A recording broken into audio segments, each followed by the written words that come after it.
сәлеметсіздер ме? Студенттік ғылыми практикалық конференцияға қатысушылар, ең бірінші белгіленіп алайық, өйткені бастаймыз жұмысымызды, запись болып жатыр. Менің секциямда 4 қатысушы болу керек. Қазір қарасам, қазіргі таңда ауысып кеткен сияқтысыздар, балалар. Қараймыз. Сайлаубай Әлімхан, Лихачев Артур деген бар ма? Талдықорған жоғары политехникалық колледжі. Мен даусым естіліп тұр ма, балалар? Студенттер. Бар? Иә, естіліп тұр. Рахмет. Лихачев Артур деген. Келесі, Беглен Саят Нұратұлы, Ақтау қаласы. Бармын. Жақсы, рахмет. Ондасынова Фарида Саламат қызы, Берсиев атындағы Ақтөбе жоғары аграрлық техникалық колледжі. Бар ма? Бар екен. Нұрлыбек Байтөре Маратұлы, Әбдікәрім атындағы Қызылорда политехникалық жоғары колледжі. Бар ма екен араларыңызда?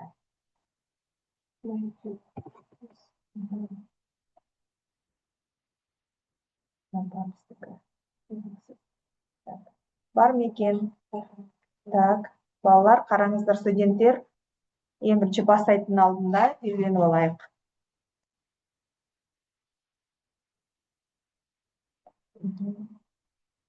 Бастаймыз жұмысымызды. Если все готовы, здесь и на русском языке имеется доклад, поэтому давайте начнем нашу конференцию.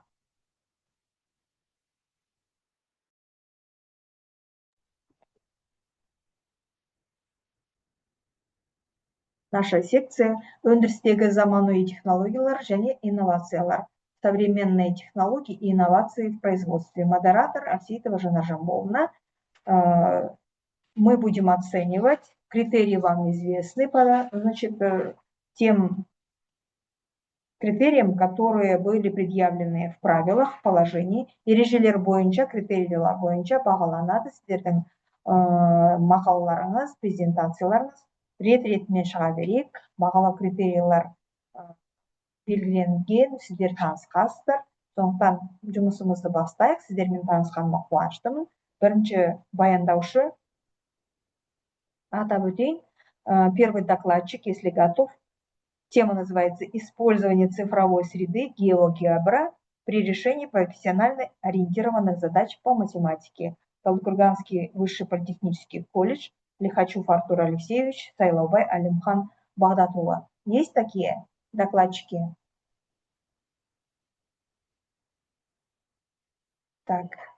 Если нет, то продолжим дальше.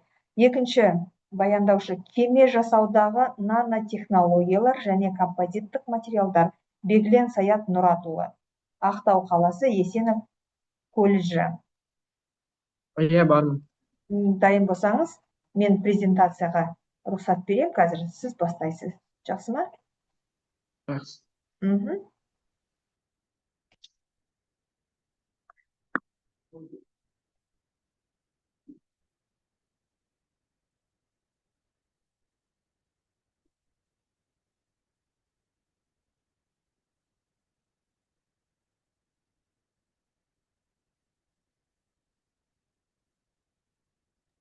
Қоса беріңіз, презентацияңыз бар ма? Саят? Қазір. Асықпаңыз. Көрінді бірдеңке?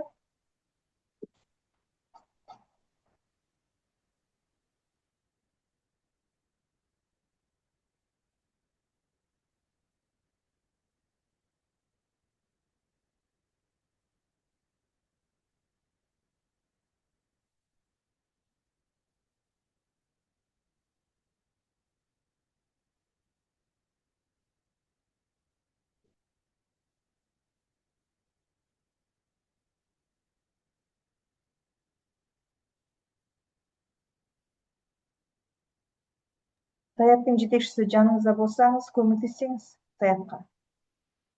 Астына кетіп қалды.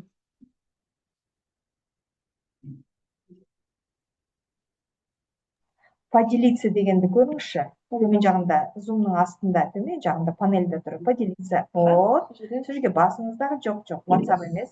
Енді қай жерде экраныңыз ашылып тұр ма? Менің экран көрініп тұр ма? Экраныңыз көрініп тұр. Қазір. Камераңызды қосыңыз, өйткені запись болады. Сіздің бейнеңіз көріну керек камерада. Саят, асықпаңыз. Документіңізді ашып қойыңыз компьютерға. Содан кейін бар поделицамен ашасыз.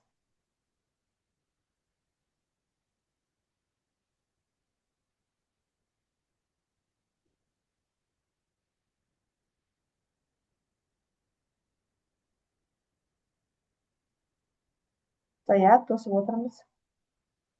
Артыма жатыр как-то. Қандай көмек керек сізге? Так, Білмеймін, что-то мынау артымда жатыр. техникалық байланысты Саят біраздан кейін онда бастаймыз, жарай ма? Келесі сөзді аша берейік, өйткені уақыт өтіп бара жатыр. Сіз дайындап қойыңыз экраныңызды.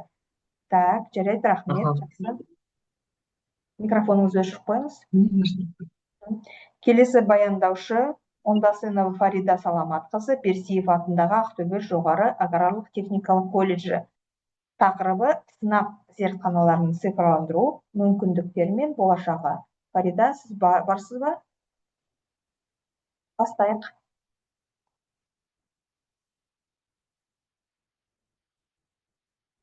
Фарида, төмен жағында поделиться деп тұр. Дауысыңыз естілмей қалды, Фарида.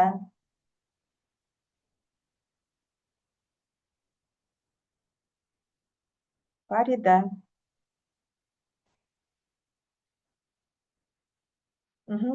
Фарида, бастаңыз.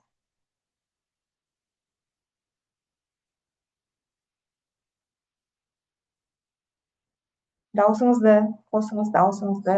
Звук. Поделиться. Экраныңызды ашыңыз. Асықпаңыз. Бастай беріңіз.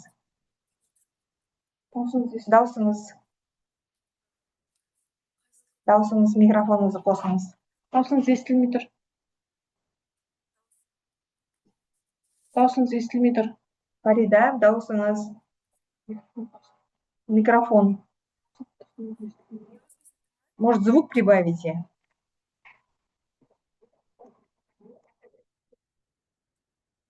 Фарида, посмотрите. Нет, вас не слышно.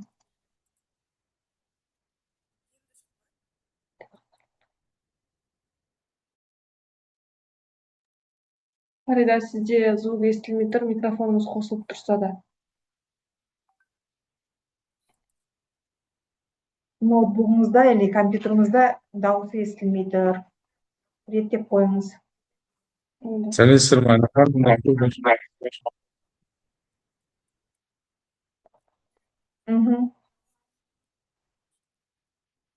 Так, Фарида, микрофоныңызды жөндеңіз, немені экранды алып тастаңыз.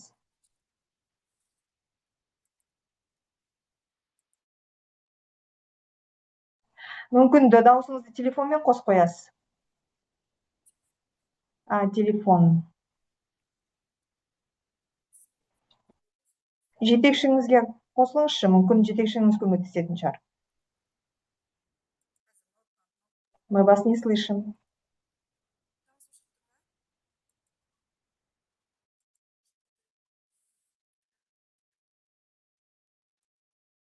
Так, техникалық байланысқа өкінішке орай екінші баяндаушы Фарида, сізді мына экранды алып алыңыз, жауып қойыңыз, дауысыңызды реттеп қойыңыз, иә? Біз сізді күтеміз, Саят екеулеріңізді. Так, мен қарап отырмын, мына жерде қайтадан бізбен бірге қосылды Сайлаубай Әлімхан Бағдатұлы және Лихачев Артур Алексеевич. Талран жоғары политехникалық колледжі. Тақырыбы, тема называется «Использование цифровой среды геологии». Пожалуйста, выключите микрофон. При решении профессионально ориентированных задач по математике. Итак, Сайлаубай Алимхан, Лихачев Артур. Пожалуйста. Презентацию уберите, Фарида. Здравствуйте, уважаемые участники конференции. Здравствуйте, уважаемые участники конференции. Тема нашего доклада – применение цифрового инструмента GeoGebra при решении профессионально ориентированных математических задач. В условиях цифровизации образования важную роль играет использование современных цифровых инструментов в процессе обучения. Для студентов технических специальностей важно не только изучать теоретические основы математики, но и понимать ее практическое применение в будущей профессиональной деятельности. Одним из удобных для изучения математики является программа GeoGebra. Она позволяет строить графики, выполнять геометрические построения и создавать математические модели различных процессов. Практики. Сейчас мы покажем на практике. Мгм.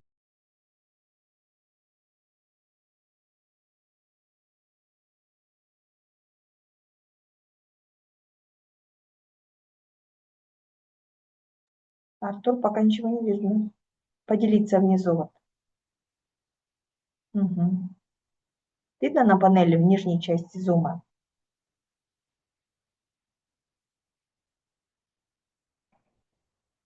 Так.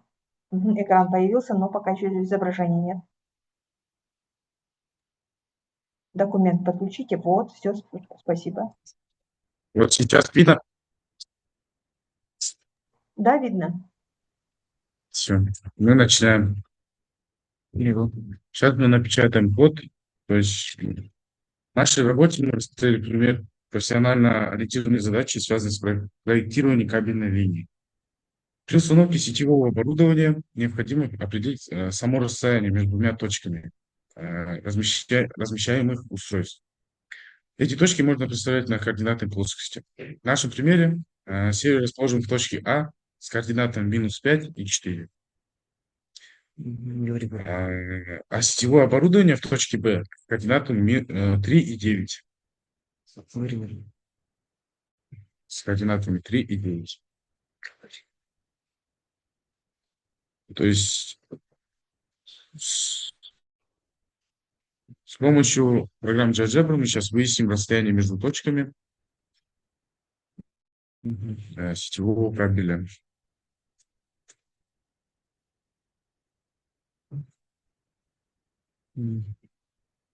Так, объясните.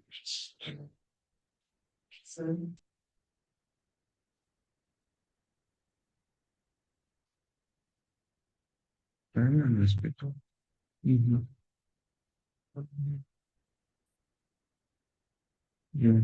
Это что на нашем примере демонстрирует, как точка А нашла саму точку -5, получается.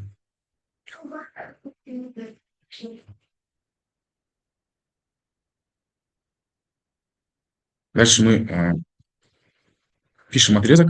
Пишем и ищем отрезок через точка через точку. Правильно.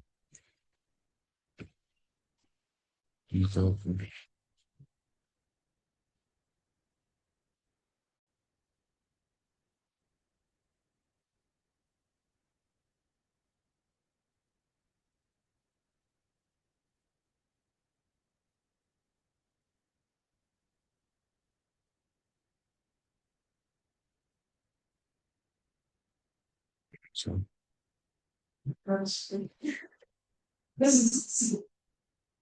Быть -15. Должен быть -5. Честно.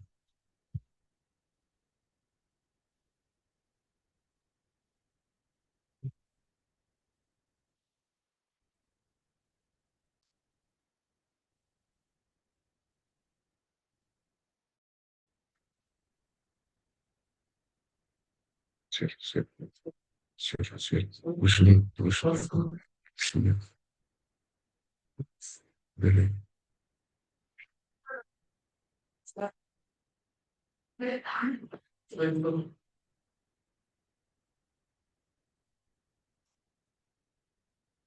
Мы нашли уже отрезок, получается. Дальше мы ищем расстояние точки А и Б. Нас же слышно? Да, слышно, слышно. Дальше мы ищем расстояние. То же самая команда. Можно писать на английском, можно писать на русском. Расстояние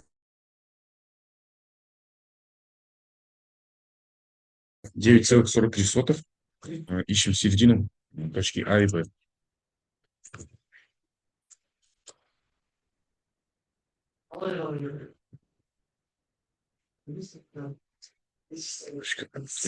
Точка Ж. Мгм. И середина отрезка у нас минус 1,65. 65. Теперь вот это отсюда выделим. Вот эту точку. Так, дальше мы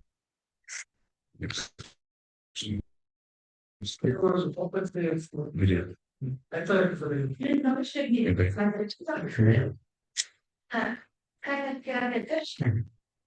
Теперь мы ставим Прошу прощения, у кого включен микрофон? Кімде не микрофон? Теперь мы хотим продемонстрировать движение ползунка, то есть точек, отрезков и расстояния в движении. Где минуты мы пишем минус 10. Минимально. Минимально, извините. Минимально минус 10. Максимальный мы 10 ставим. Шаги, то есть 0,1. То есть закрепленный.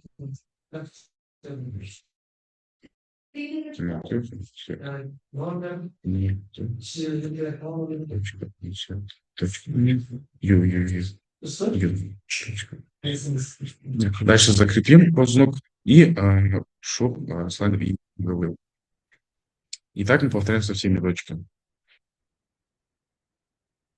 Ползунок минимальный минус 10. Максимальный 10. Шаги 0,1. Также закрепленный и вот эту команду. Показать позвонок в идеале что? Показать позвонок в идеале. То есть показать ползунок в виде алгебры. Дальше минус 10, 10, 0,1, 0,1. Закрепленный. Показать ползунок в виде алгебры. Последняя точка. Минус 10. 10. 0,1. 0,1. Закрепленный.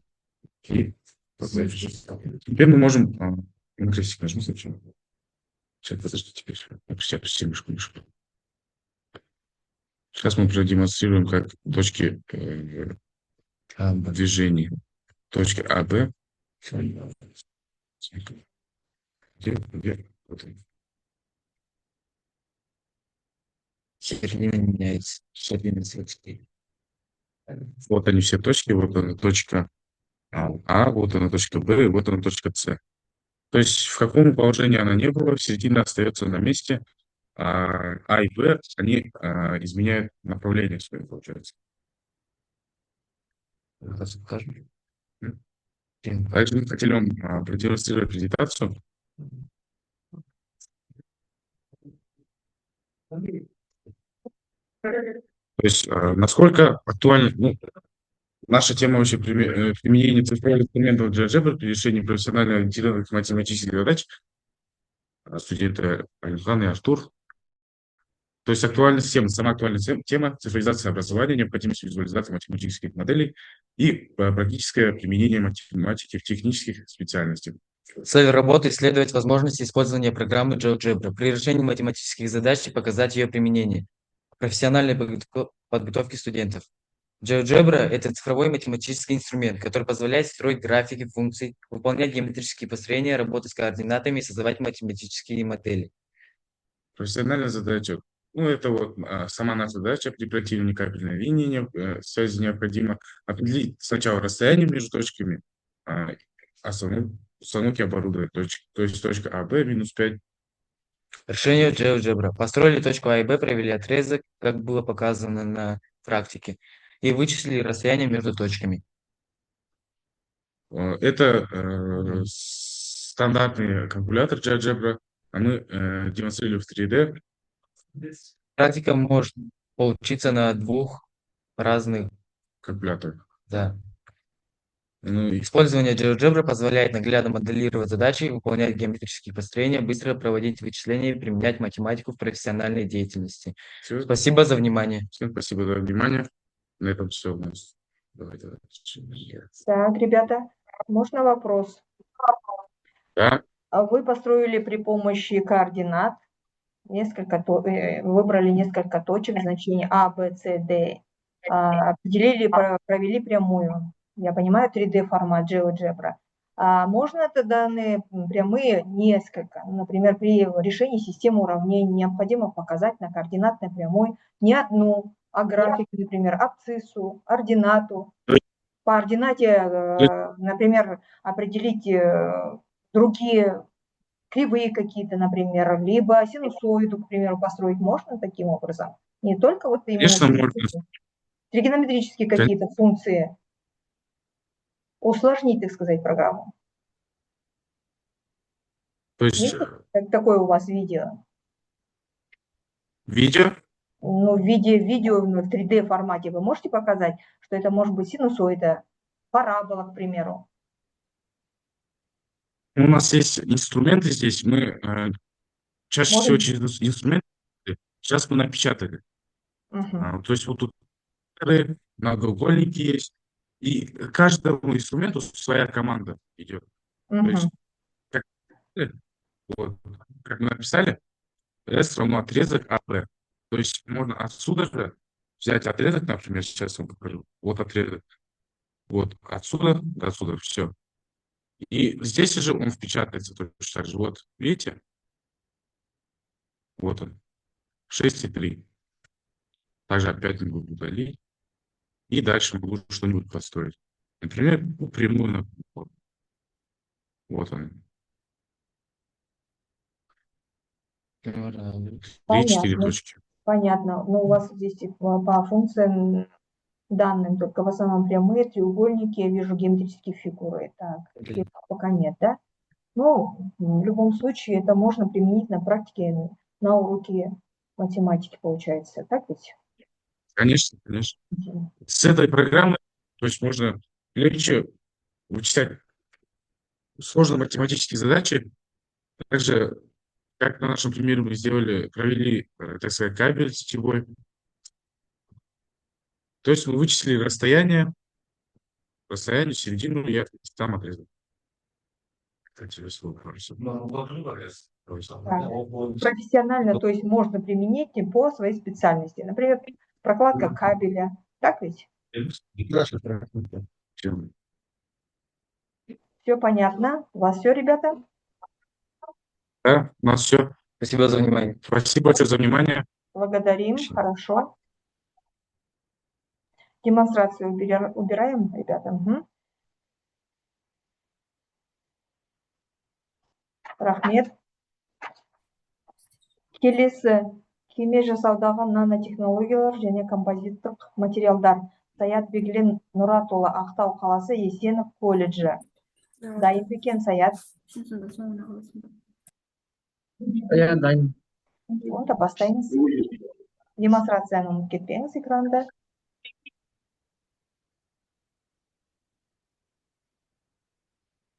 Естіліп тұр ма? Я, если Тұр. Саят, бастаймыз. Дауысыңызды басып қойыңыз, ага, порядок.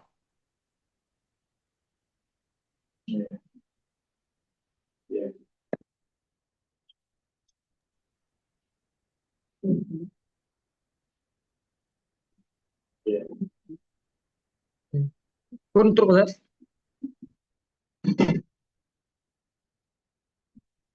Алло. Көрініп тұр ма?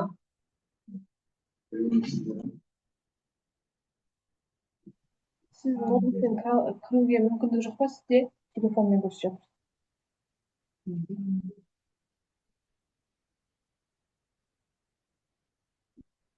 Саят. Ау, Презентацияңызды үлкейтіңіз. Сіз телефонмен кіріп отырсыз ба? иә, Камераңыз қосыңыз, онда бастаңыз. кеме жасаудағы нанотехнологиялар және композиттік материалдар. Буын материалдарының өндірісі қолдануы талдауды нанотехнологиялардың кеме жасау саласында экономикалық және экологиялық тиімділігі көрсетіледі. Теңіз адамның әрқашан ең маңызды мүдделерінің қызмет көрсету саласы болып табылады. Жыл сайын дүниежүзілік флот теңіз арқылы 10 миллиард тоннаға дейін жүк тасымалдауды. 19 ғасырда бұл мүдделер айтарлықтай өзгерді. Халықаралық жағдайдағы түбегейлі өзгерістер, сондай-ақ өркениеттің дамуындағы дүниежүзілік мұхиттың экономикалық және әскери стратегиялық рөлін арттыру себептері болып табылады. Әлемде ғылымның басым бағыттары нано жүйелер мен материалдар өнеркәсібі және қоршаған ортаға тиімді болып табылады. Гидропопты жабындар мен нано бояуларды пайдалану оңай кеме корпусын коррозиядан қорғайды және кеме жұмысын жеңілдетеді. Қазақстанда мұнай материалдарының өнеркәсіптік өндірісі жоқ. Кеме жасауда нанотериалдарды қолдану тәжірибесі жоқ. Нано одақ префиксесі өзі гректің нано сөзінен шыққан. Ол егжейлі деп аударылады және бір нәрсенің миллиардтан бір бөлігін білдіреді. Нано миниалды түрде нано әлем тән өлшемдері нано ментлермен өлшенетін объектілер мен құрылымдармен ұсынылған. Нанотехнология құрылымдары, құрылғылар мен және жүйелерді зерттеуді, жобалауды және өндіруде қолданылатын әдістер мен әдістердің жиынтығы ретінде түсініледі. Оның ішінде нысан өлшем, өзара әрекеттесуін және олардың құрамдас нано өлшемді элементтердің энергиясын шамамен 1-100 Hm мақсатта бақылау және модификациялау. Қазіргі уақытта нанотехнологияларды алудың көптеген әдістері бар. Механикалық синтез, графиктік лазерлік булануы, плазмалық геохимиялық синтез, төмен температуралы плазма және тағы басқа. Олардікі екі үлкен топқа бөлуге болады. Дисциплиялық әдістер мен немесе кәдімгі макро үлгілерді ұнтақтау арқылы необөлшектерді алу әдістері. Конденсия әдістері немесе жеке атомдардың небөлшек өсіру әдістері.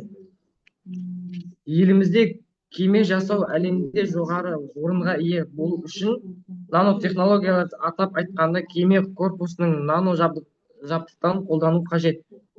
Бұл қызмет ету мерзімін ұлғайтып, кеме жасау саласындағы экономикалық және экологиялық тиімділікке кепілдік береді.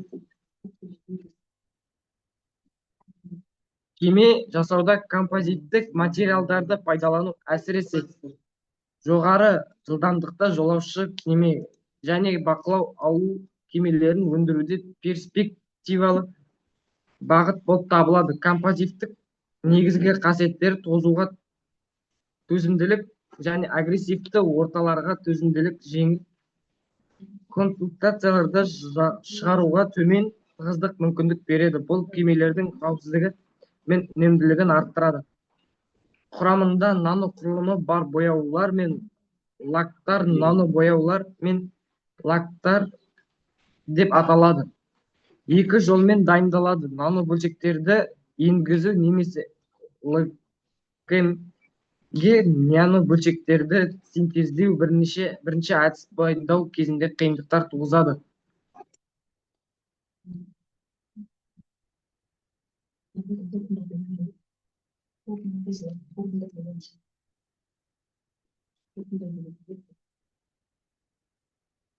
Қорытындылай келе, нанотехнологиялар мен композиттік материалдар қазіргі заман өндірісінің маңызды бағыттары бірі болып табылады. Әсіресе кеме жасау өнеркәсібінде бұл технологияларды қолдану үлкен экономикалық және экологиялық тиімділік береді.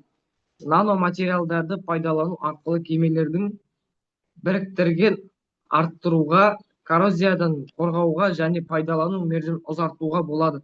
Сонымен қатар, отын шығынын азайтып, қоршаған ортаға келетін зиянын төмендетеді.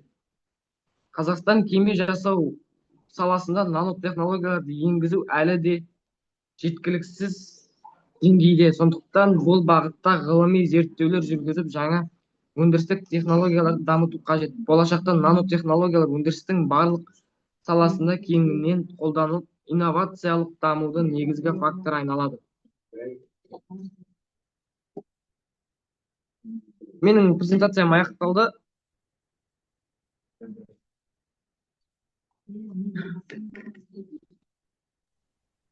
Жақсы, рахмет, Саят. Нанотехнологиялар бойынша композитті материалдар қай жерде қолданады, қандай ұсыныс бере аласыз? Ерекшелігі бар шығар, сондай мәселелер бар ма екен сізде жауабыңызда? Қалай? Нанотехнологиялар сізде мамандығыңызда қай жерде қолданады? Қандай нанотехнологиялар? Кеме корпусында коррозиядан қорғау заманауи өндірістің маңызды бағыты болып табылады. Қандай материалдар? Нақтырақ. Сugеңдік, НЛК және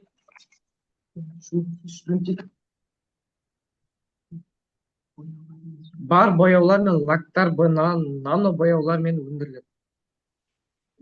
Сіздер онымен қолданасыздар ма? Мысалы, кеме жасаған кезде ол конструкцияларға қатты қажет пе? Қазір қолданбайды, бірақ алдағы болашақта қолдану мүмкіндігі бар. Болашаққа. Түсінікті, жарайды, рахмет. Жақсы. Рахмет. Келесі баяндаушы. Сынақ зертханаларын цифрландыру мүмкіндіктері мен болашағы. Онда Сынау Фарида Саламатқызы. Саламатсыз, дауыс естіліп тұр ма? Иә, естіліп тұр. Слайдымды аша берейін бе? Аша беріңіз. Мынау қояйын.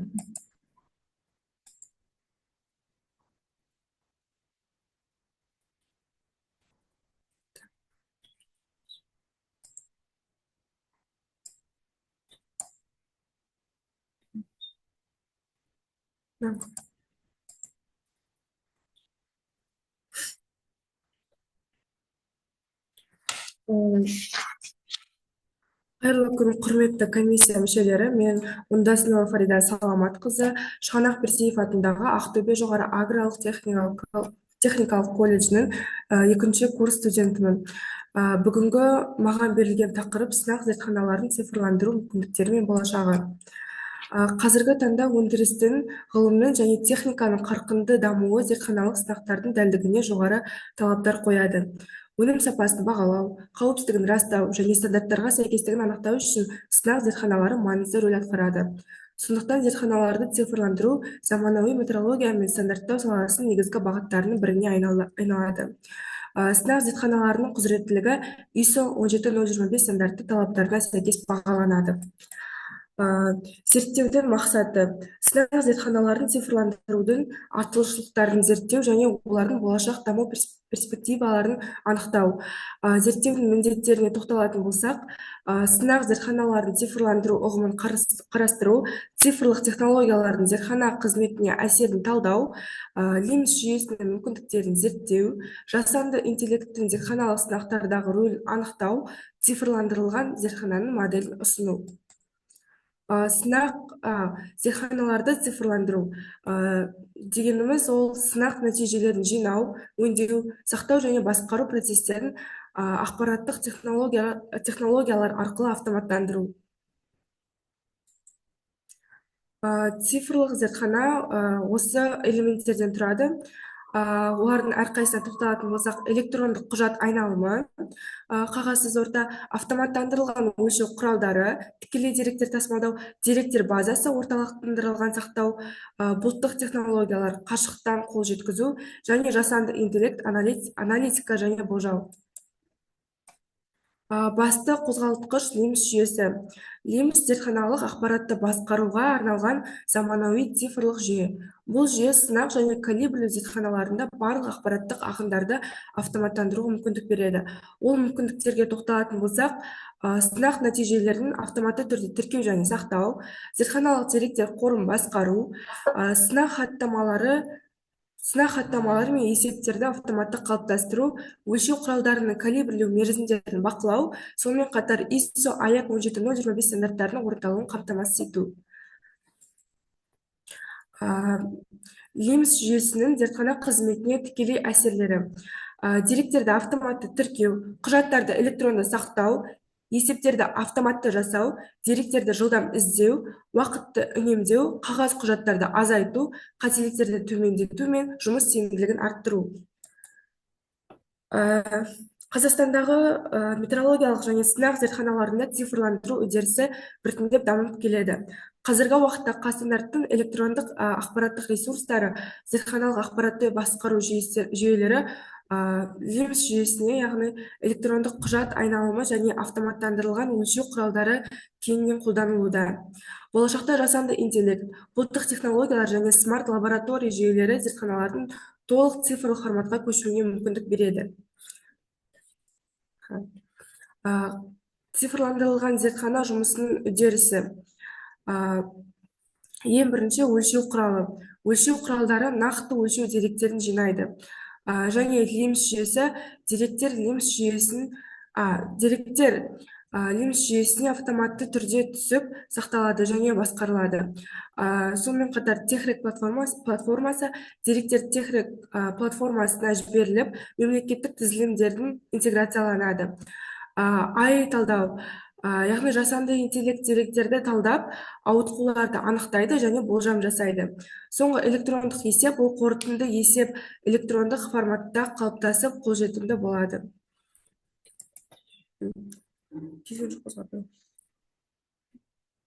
Дәстүрлі және цифрлық зертханалардың салыстырмалы көрсеткіштері. Бұл жерде мен екі зертхананың түрін диаграмма ретінде салыстырып көрдім. Және де менің қарастырғаным деректерді өңдеу уақыты, мысалы, дәстүрлі зертханада 30 минут алатын болса, цифрлық зертханада бар болғаны 5 минут алады. Келесі қателік ықтималдығында, мысалы, дәстүрлі зертханада 5% құраса, цифрлық зертханада бар болғаны 1% құрайды. Есеп дайындау уақытына келетін болсақ, ол жерде дәстүрлі зертхана 20 минут алатын болса, цифрлық зертхана 2-ақ минут алады. Және деректерді іздеу бағытында 10 минут дәстүрлі зертхана алатын болса, цифрлық зертхана бар болғаны 30 секунд алады. Бұл бізге диаграмма зертханаларды цифрландыру нәтижесінде уақыттың қысқаруы, қателіктердің азаюы және деректермен жұмыс тиімділігін арттыруына көмектеседі. Қазіргі таңда мен Ақтөбе метеорологиялық орталығында практикада өтіп жатырмын. Сол жақта біз осы Техрек платформасымен жұмыс жасаймыз. Мен оған толықтай тоқталып кететін болсам, ол Қазақстандағы стандарттау, метеорология және сертификаттау процестерін бір орталыққа біріктірген басты платформа болып табылады. Бұл платформа техникалық реттеу, стандарттау, аккредиттеу, сертификаттау және метеорология салаларындағы ақпараттарды бір орталықтан басқаруға мүмкіндік береді. Бұл жүйе зертханалар мен метеорологиялық қызметте пайдалану тәжірибелері мамандар мен білім алушылар үшін өте маңызды болып табылады. Бұл жүйе Қазақстандағы стандарттау, метеорология және сертификаттау процестерін бір орталыққа біріктірген басты цифрлық құрал. Техрек жүйесінде сәйкестік сертификаттарының электрондық тізілімі, аккредиттелген сынақ зертханаларының деректер базасы, сонымен қатар өлшем құралдарының тізілімі, техникалық регламенттер туралы ақпарат, сәйкестікті бағалау құжаттары және метеорология саласындағы мәліметтер сақталады. Техрек платформасының ішкі құрылымына келетін болсам, ол жақта бізде сертификаттар тізілімі, зертханалар базасы және өлшем құралдары мен техникалық регламенттер болады. Өндірістегі практикалық қолданыс, яғни жүйені зертхана мен метеорологиялық қызметте күнделікті пайдалану алгоритмі. Ең бірінші қабылдау, яғни зертханаға жабдық, мысалы манометр немесе таразы түседі. Екінші қадам оны тексеру, яғни техрек базасынан өлшем құралының мемлекеттік тізілімді бар немесе жоғын іздеу. Келесі қадам рәсімдеу. Құрал заңды болса, нәтижелер ЭЦК арқылы тіркеліп аккредиттеу аясы бекітіледі. Болашақ мамандарды даярлау, оқу процесіндегі кейстер. Стандарттау, метеорология және сертификаттау мамандығының студенттеріне арналған техрек негізінде практикалық тапсырмалар. Оқу тапсырмасы, өлшем құралын іздеу кейсі техрек жүйесінде қолданыста зауыттық номері арқылы мемлекеттік тізілімнің сипаттамасын талдау. Сертификаттың түпнұсқалығын тексеру үшін жүйеге номерін енгізіп, құжаттың қолданыстағы мәртебесін анықтайды. Техникалық регламенттермен жұмыс істеу үшін ЭАЭО міндетті талаптардың өзекті базасын пайдалану керек. Интеграция кедергілері. Әрқайсына тоқталып кететін болсам, ең бірінші инфрақұрылым. Бұл жерде ол бізде жоғары жылдамдықты желілерден толық қамтылмауы және қаржылық жүктеме, яғни заманауи автоматтандырылған өлшеу құралдарының қымбаттығы және IT құзыреттілік, қызметкерлердің цифрлық сауаттылығын және ЭЦК мен жұмыс дағдысының жеткіліксіздігі. Кедергілерді еңсеру жолдары. Бірінші жол мемлекеттік қолдау, инфрақұрылым мен жабдықтарды жаңарту, қаржыландыру, мамандарды қайта даярлау, оқу орындары мен өндіріс арасындағы байланысты күшейтіп, IT құзыреттілікті арттыру және жүйелік интеграция, зертханашылық LIMS бағдарламаларын техрек жүйесімен тікелей байланыстыру. Қорытындылай келе, осы LIMS, жасанды интеллект және техрек платформаларымен бірге жұмыс жасай отырып, біз сол жұмысты 100% сенімділікпен жасай аламыз. Яғни цифрландыру зертханалық қызметтің сенімділігін арттырып қана қоймай, сонымен қатар метеорологияның болашақ келбетін түбегейлі өзгертеді. Осымен менің слайдым бітті. Назарларыңызға рахмет. Рахмет. Сұрақтарыңыз бар ма? Құрметті қатысушылар. Сіздің менде сұрақ бар еді, Фарида, сіздердің колледждеріңізде осының бәрін қолданыста бар ма? Осы платформа қолданасыздар ма?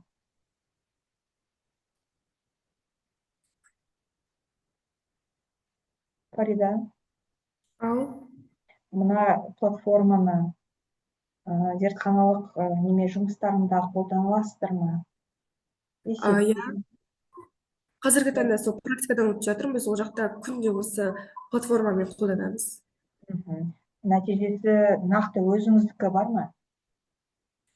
Нақты менікі жоқ, бірақ сол жерде мен практикадан өтіп жатырмын. Сол жақта өзі тіркеліп тұр. Сол арқылы жұмыс жасаймыз. Жарайды, жақсы.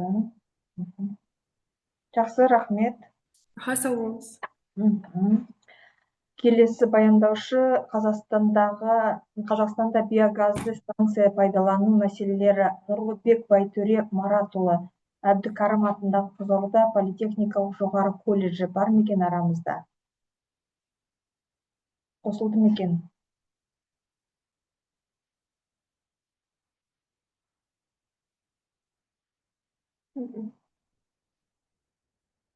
Нұрлыбек Байтөре Маратұлы.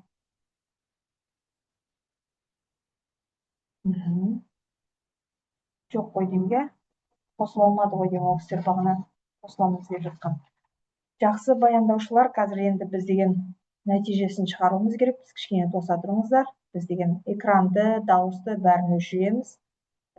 Запись жүреді, міндетті түрде байқаңыздар, экрандарыңызды қосып, не болмаса басқа нәрселерге қосылып кетпеңіздер.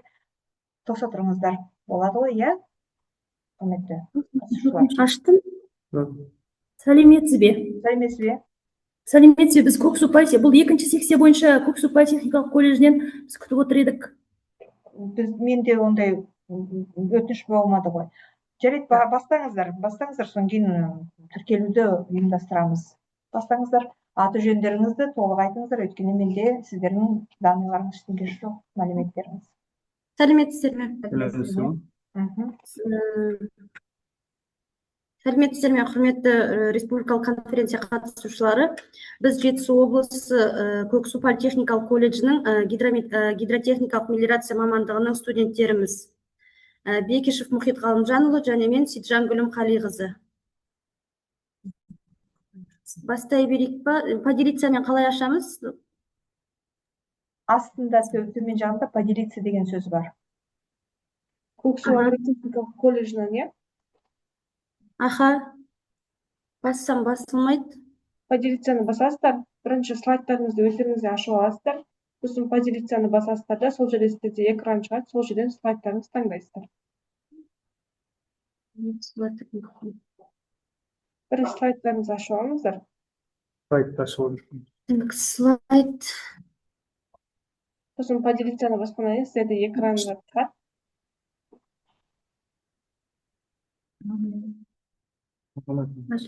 Надо рабочий столда тұрыңыз.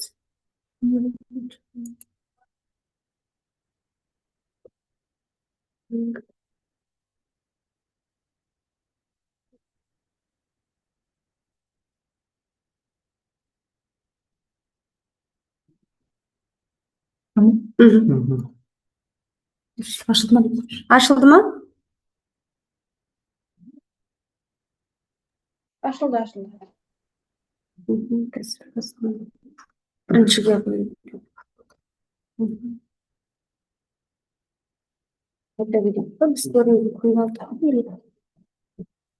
Дауысымыз естіліп көрініп тұр ма сіздерге? Естісіздер, айта беріңіздер.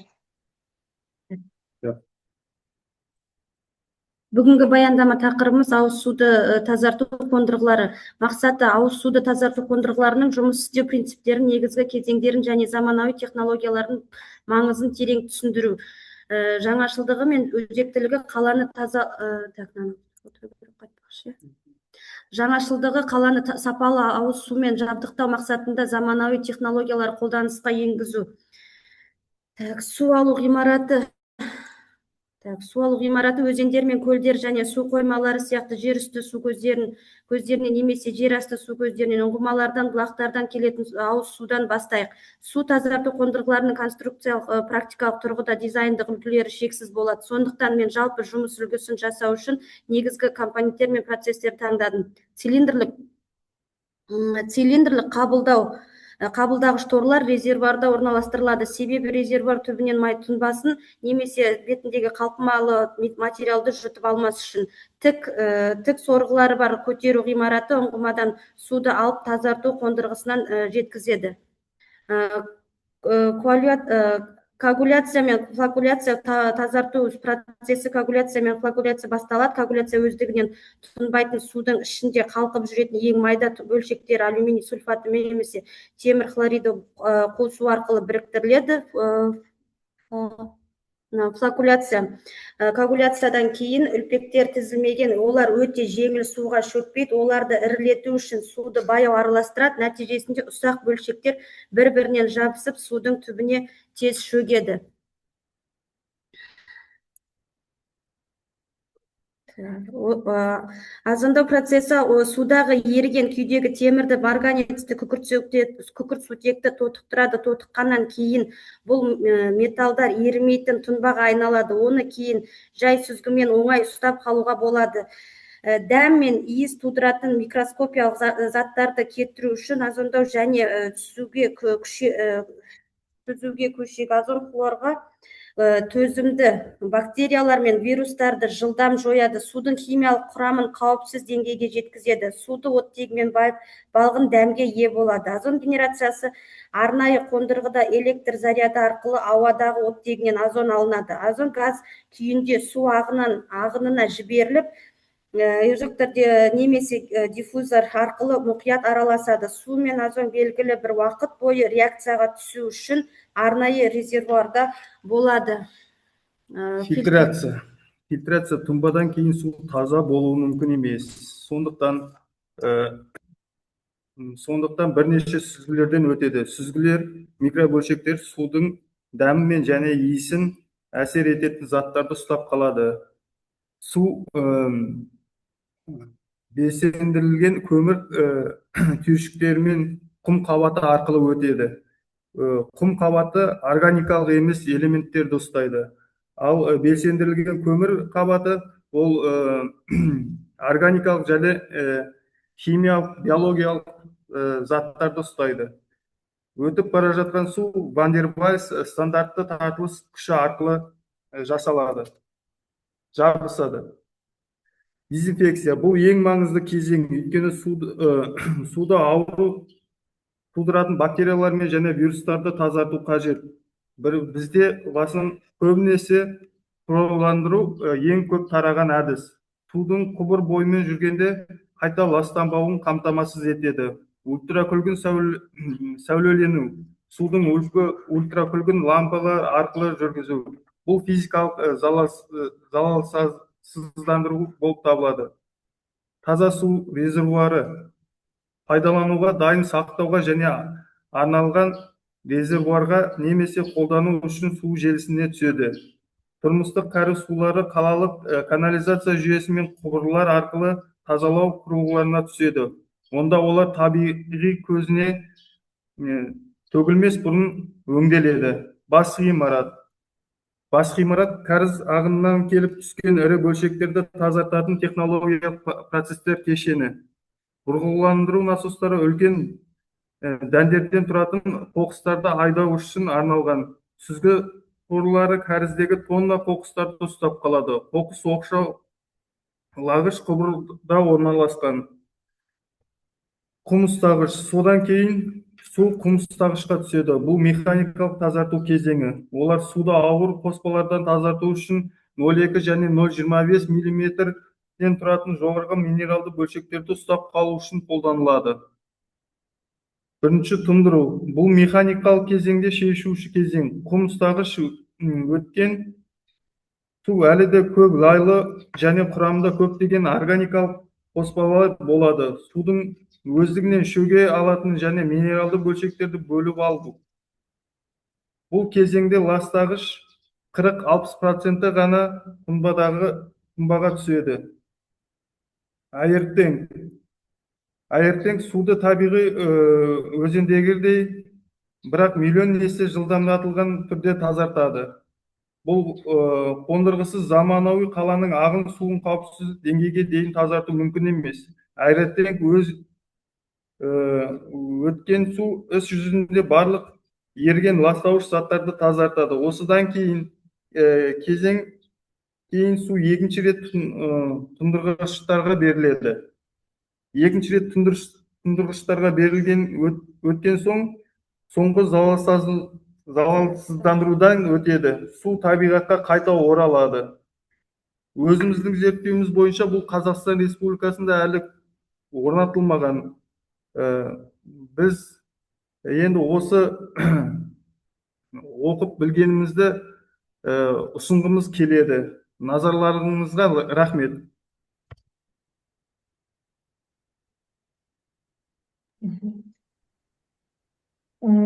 Сізге бір сұрақ бар еді, басқа қатысушылардан сұрақ болмаса, менде бір сұрақ бар. Сіздер осы технологияны қолданасыздар ма?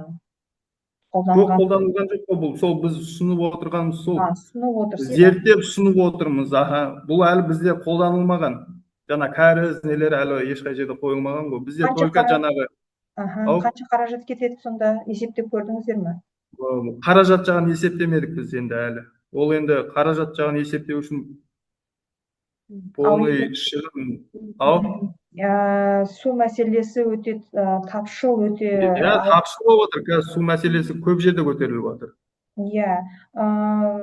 Сонда мына неме қаражатын есептесеңіз өте керемет болып кететін еді мына жерде. Осындай қаражат біздің ауылда, мысалы дейміз сіздерде Көксу ауылына су жібергенде осындай қаражат кетеді. Осындай біз деген ұсынамыз дегенде бізде кішкене бір ат салысып сіздермен бірге шығатын едік.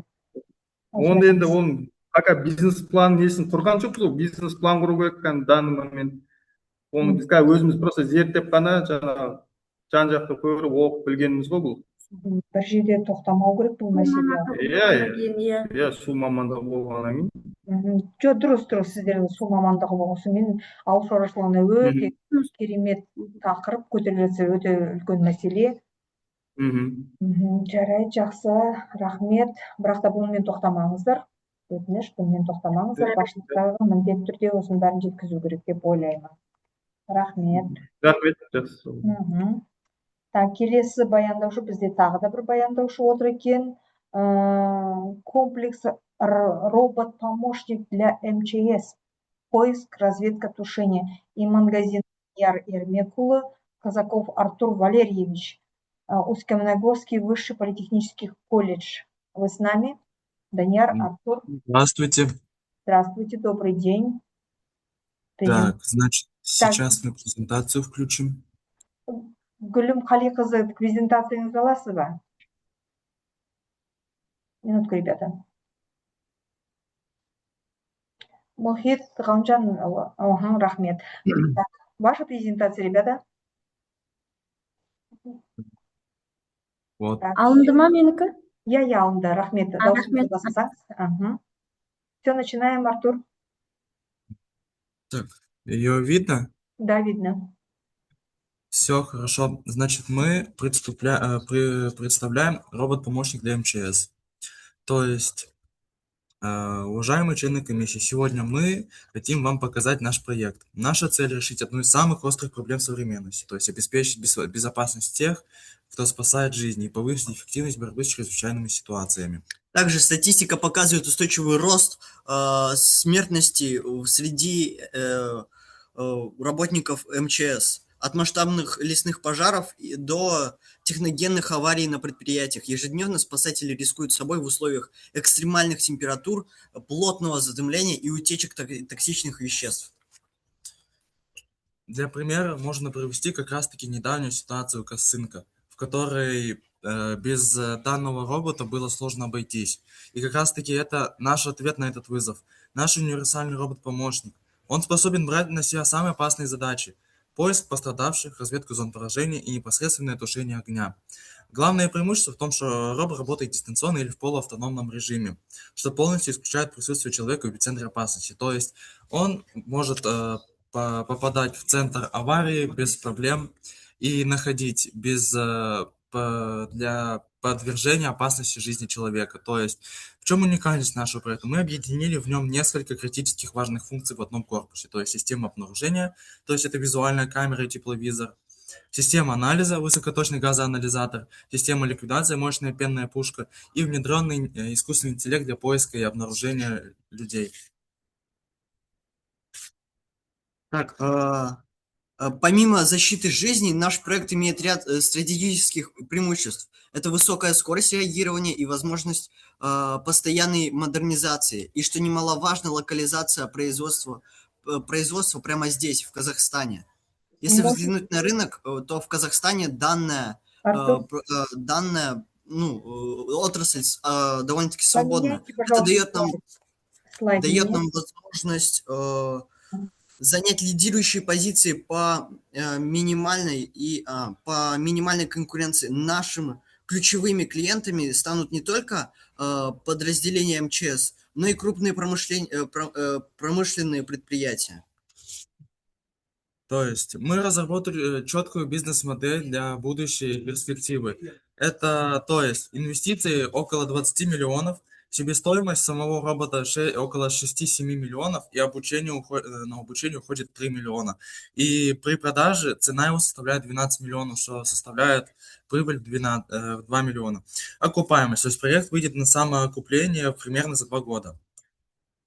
Мы планируем продвигать продукт через систему государственных закупок, участие в профильных выставках и прямые демонстрации возможностей робота потенциальным заказчикам. В будущем мы видим внедрение искусственного интеллекта и выход на международные рынки.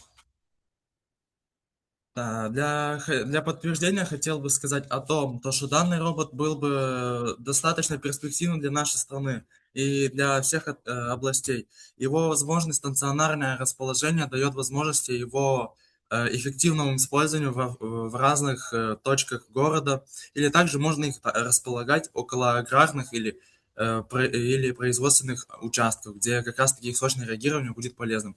Мы, Политехнический колледж, начали уже примерный проект и начали создавать колесную базу для малого размера прототип.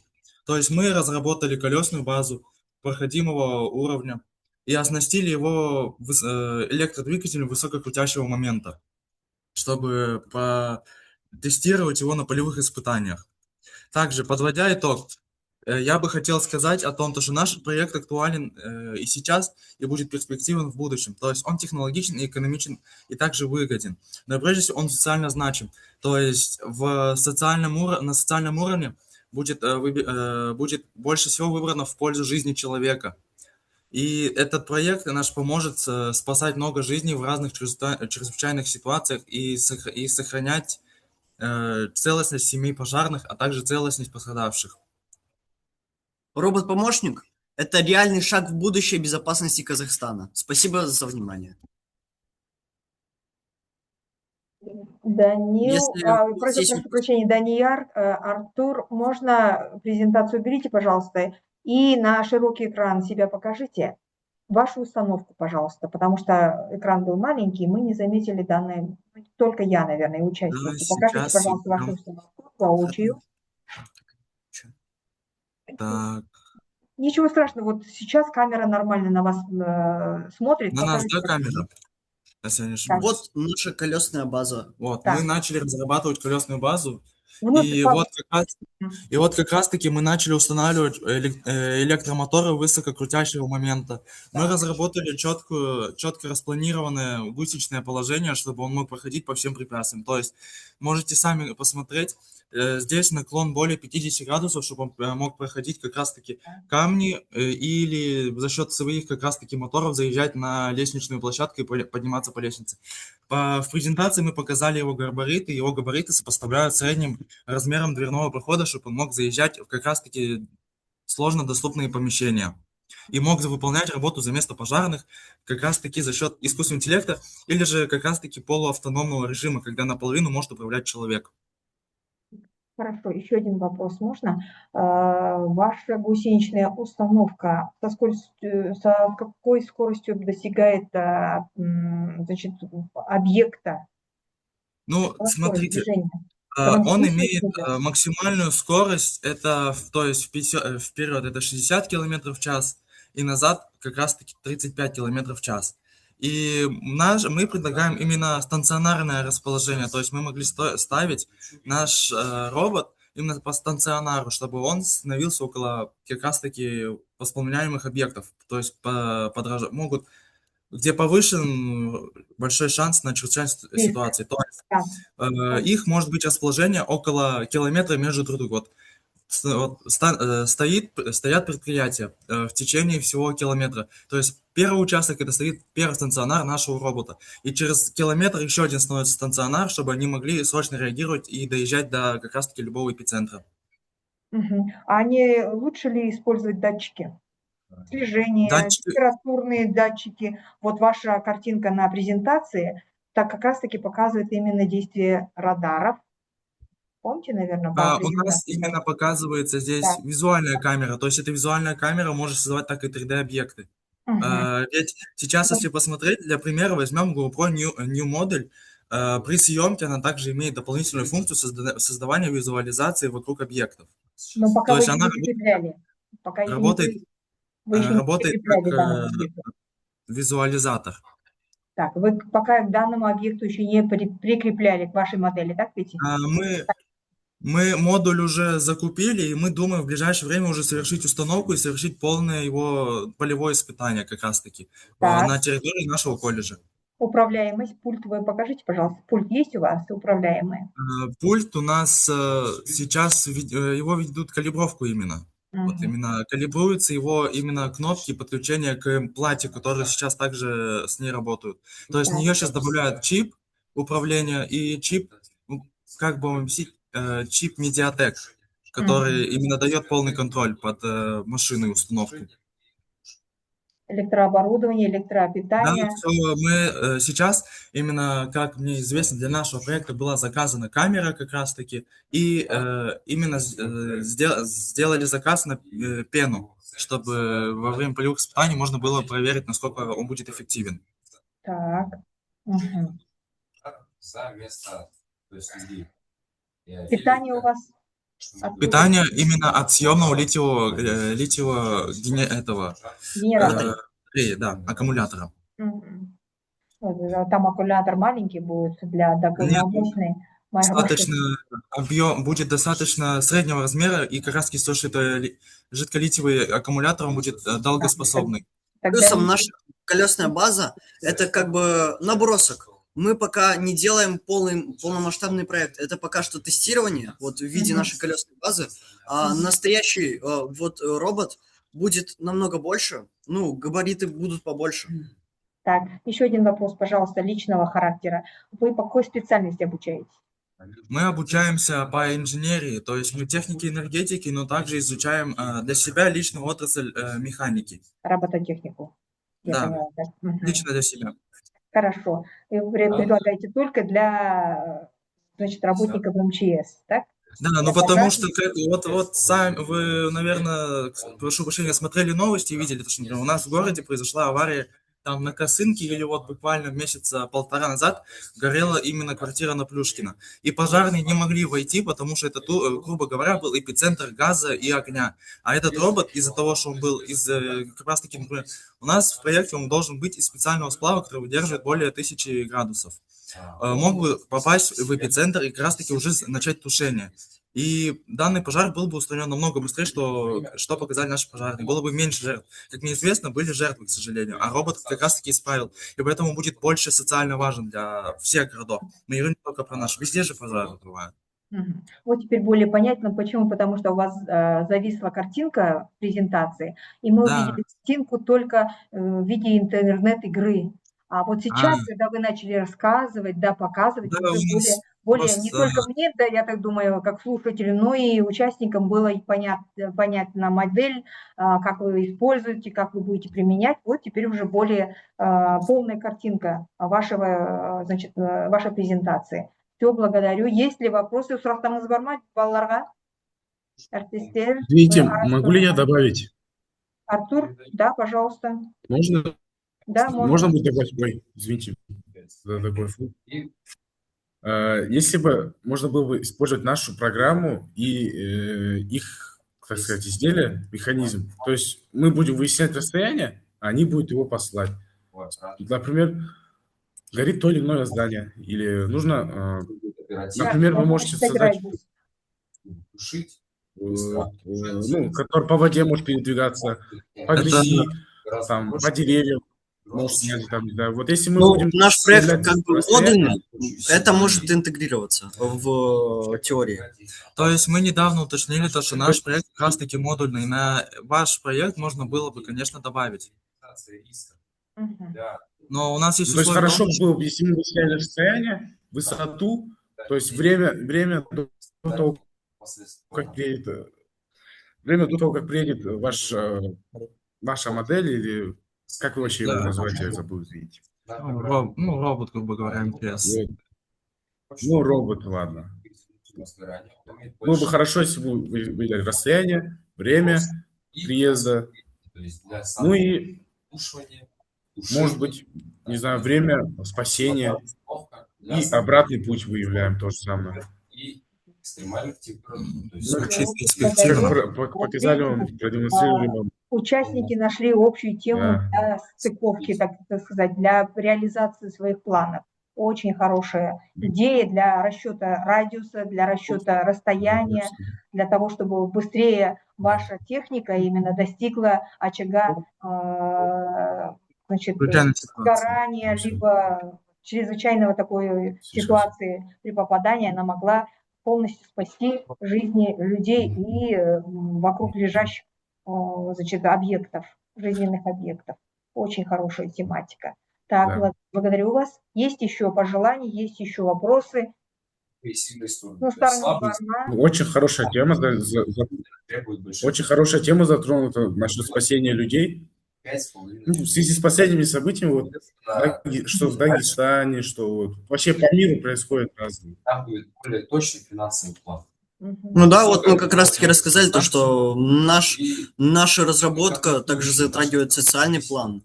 Ведь мы стараемся защитить больше людей и как бы предотвращать пожары масштабные. Безусловно. Артур, пожалуйста, звук выключите, пожалуйста, ваш слышно там, аудитория, наверное. Хорошо? Все, благодарю. Так, благодарю вас, Данияр, Артур. Большая работа. Конечно, Прошу можно было прощения, тут разговариваю. Можно было бы еще соединить, значит, материалы, наноматериалы Саята Беглена. Очень хорошо было бы от самого сгорания, значит, предотвратить, так сказать, материалы от других непредвиденных факторов. Очень хорошие темы затронули. Так, на сегодня у нас все.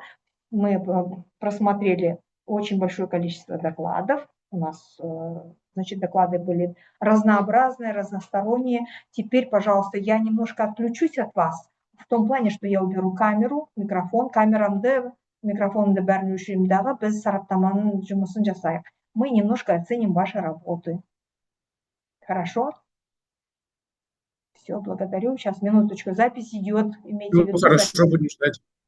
запись идет экрана. Я далеко не ухожу.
Сәлеметсіздер ме тағы да бір рет. Қатысушылар, құрметті студенттер.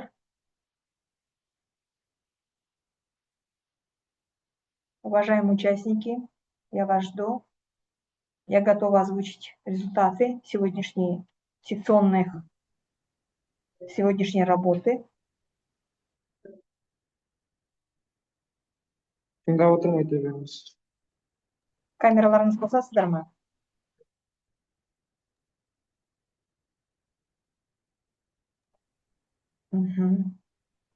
Фарида шығып кетті ма?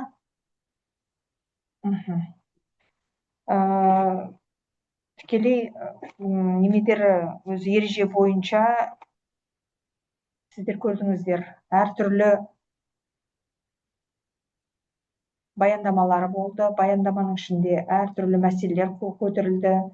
Нақты мамандық туралы, мамандықтан тыс, мамандыққа байланыстырып жұмыстар көрсетіліп жатыр. Және де балалардың жасаған бұйымдарын көріп жатырмыз. Өте өзекті мәселелер көтеріліп жатыр. Жасөспірімдердің өстіп қатысып, баяндамаларын оқып, өздерінің жұмыстарын насихаттап жатқандарыңызға өте қуанышты жағдай. Дегенмен де баяндамалардың арасында жеңімпаз да болады, жеңілген де болады, жеңілмеген де болады. Соның өзінде де біз деген бір нәтижеге келуіміз керекпіз. Соның нәтижесін айтып шықсақ. Сегодняшняя конференция была очень интересной. Она состояла из показательных моделей, из электронных моделей, уже действующих, уже в преддверии, так сказать, выпуска. Есть работы, которые затронули глободневные, глобальные, это, например, водоснабжение в сельской местности. Есть материалы, которые по тому, как вы озвучили данную тематику, связанную с профессией, именно облегчение того или иного труда. Очень приятно было ознакомиться с данными материалами. Видно, что студенты заняты, студенты работают, творческая молодежь. Очень, значит, темы такие, которые касаются именно будущих специальностей. Есть тематика, да, не касаемая, но она связана непосредственно с той спецификой подготовки, которой находятся данные студенты. Мне понравились все ваши доклады, все буквально. Но, тем не менее, есть побежденные, есть победители, есть те, которые могут и дальше продвинуть данную установку, либо модель, либо, значит, свою технологию, рассказать всем, не только республике, но и миру, если будет, конечно, продолжение данной тематики. Очень рада тому, что растет очень хорошее, умное, подрастающее поколение. Позвольте озвучить данные материалы, поэтому вы, наверное, согласитесь со мной. Менің бәріңіз келісетін шығарсыздар деп ойлаймын, өйткені арамызда отырғандардың арасында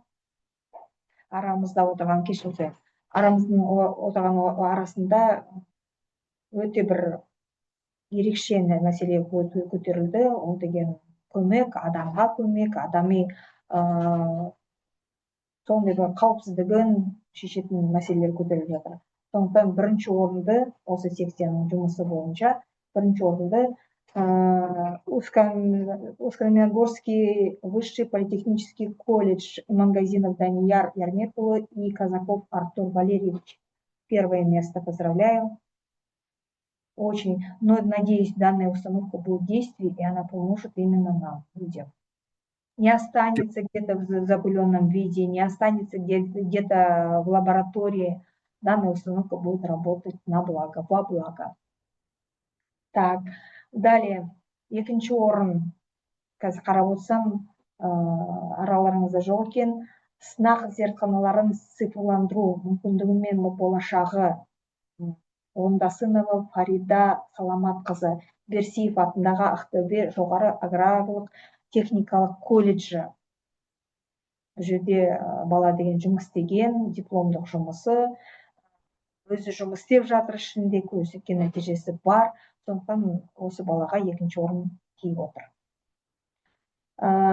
Үшінші орын, третье место. Использование цифровой среды GeoGebra при решении профессионально ориентированных задач по математике. Сайлаубай Алимхан, Лихачев Артур, поздравляю вас, үшінші орын. Почему? Потому что математику я тоже полюбила. Мы все были в школе, учились.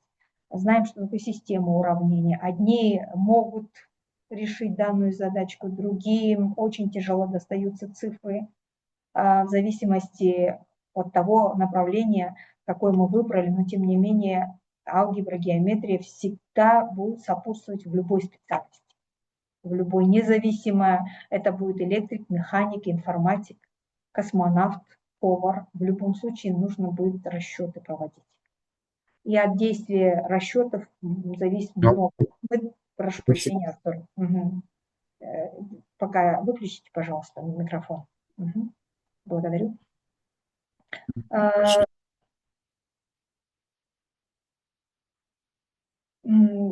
Так, мне тут написали в чате, первое место непонятное. Почему? За то, что установка.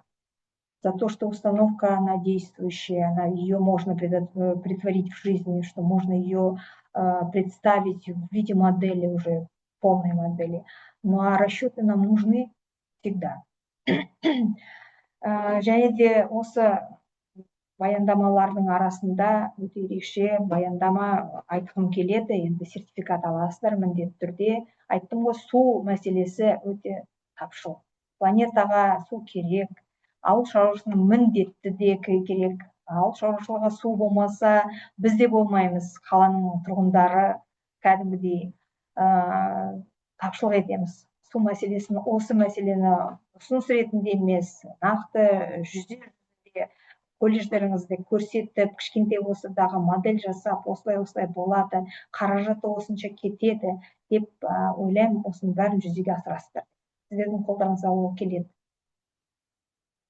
Өте жақсы баяндама, бірақ та кішкене ғана нақты ары қарай дамыту керек, және де оны енгізу керек практика жүзінде. Міне байланыстырып студенттерді біз деген қолданып жатырмыз. Осындай жерде, мысалы, жер мәселесін көтеру үшін суды осылай бұрдық, осындай каналдан келді су деген, соның ішінде осындай өсімдіктер көгеріп жатыр. Бізде, мысалы, помидорларға су осындай кетіп жатыр деген мәселені көрсеткенде өте керемет болатын еді. Болашақта осы мәселені көтересіздер, осыны ары қарай тақырыпты дамытасыздар деп мен сенімдемін сіздерге. Рахмет. Саят Бегленұлы, сіздерде кеме саудаған нанотехнологиялар және композитті материалдар. Мен сізден үміт күтіп едім. Өйткені нанотехнологиялар, композитті материалдар керек. Жалғыз кемеге емес. Су мәселесінде, оның ішінде теңізді бақылауға, теңіздің ішіндегі зерттеуге, өсімдіктерді, жануарлардың бәрін зерттеуге небір технологиялар керек, материалдар керек қолданысқа. Сол мәселесін бәрін шешеді, сіздің қолыңызда ол болашақта болады деп сенемін, Саят. Осы мәселені қолыңызға алыңыз, ары қарай наноматериалдарды өзіңізді кішігірім кемеде осындай материалдар нақты қолданыста болады деген сенімдемін. Сіздер сертификат аласыз, болашақта осы тақырыпты тағы да үлкен бір мәселе болып, үлкен бір жалғыз баяндама емес, жоғары көтересіз деп ойлаймын. Рахмет сіздерге. Жұмыс өте үлкен болды. Болашақта тағы да неше түрлі жақсы баяндамалар шығады деп ойлаймын. Небір модельдер, макеттер шығарады деп ойлаймын. Қолдарыңыздан келеді. Болашақтарыңыз зор, алдыда бәрі. Жеңістеріңіз құтты болсын. Всех вас поздравляю за участие, благодарю от души. Видно, что творческая молодежь не сидит на месте, она в поиске, она реализуется и самореализацией занимается, самосовершенствуется. Очень рада этому. В будущем жду еще новых проектов, что вы покажете себя в действии, не только вот за экраном, а будете где-то в недалеком будущем Я ваши фамилии, ваши имена ищу встречу не раз. Поэтому от души вас благодарю, поздравляю вас всех. Ваши, значит, все грамоты будут размещены на сайте, и вам в электронном варианте доступ будет направлен вашим руководителям. Вы можете оттуда скачать и получить оригинал. Поздравляю вас. Сұрақтарыңыз, сөздеріңіз бар ма? Қосымша айтарыңыз бар ма? Есть у кого что добавить, пожалуйста. Можно, да? Вас плохо слышно, Артур?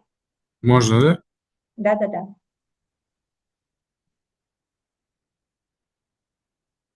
Можно сейчас, да? Да, можно, Артур. Слышно? Да, слышно теперь. Угу.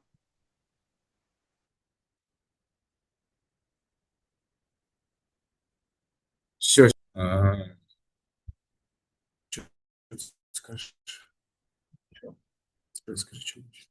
Спасибо большое за оценивание, в первую очередь. Были рады объяснить вам, рассказать, что вообще такое программа GeoGebra. Может, кто-то не знает про такую программу. И, как я считаю, если просто чуть-чуть узнать про нее, чуть-чуть хотя бы узнать, азы первые, тогда дальше тебе уже легче будет выяснять легкие математические или сложные математические задачи. То есть программа, она сама развивается, сама программа GeoGebra, само приложение, сама программа. И 3D калькулятор, и 2D калькулятор. То есть обычный график функции есть, Y, X. То есть много разновидных программ есть GeoGebra. Также, опять же, спасибо вам большое. Ну, если бы вы еще показали мне построение параболы, гиперболы, вообще классно было бы. Я бы вообще удивлена была бы. Данная программа существует, она еще и в другой программе сидит. Например, ее используют строители. Я знаю эту данную программу, поэтому я вас попросила, можете ли вы показать графики такие, чтобы изогнутые линии были? Это было бы очень красиво. Ну, мы учтем. В следующий раз встретимся и докажем, и займем первое место заслуженное. Все, всех участников благодарю. До свидания. Я выключаюсь. Вы можете выходить в Zoom-конференции. Благодарю за работу. Рахмет. До свидания. Все, до свидания. Всем спасибо. Участникам. Всем до свидания.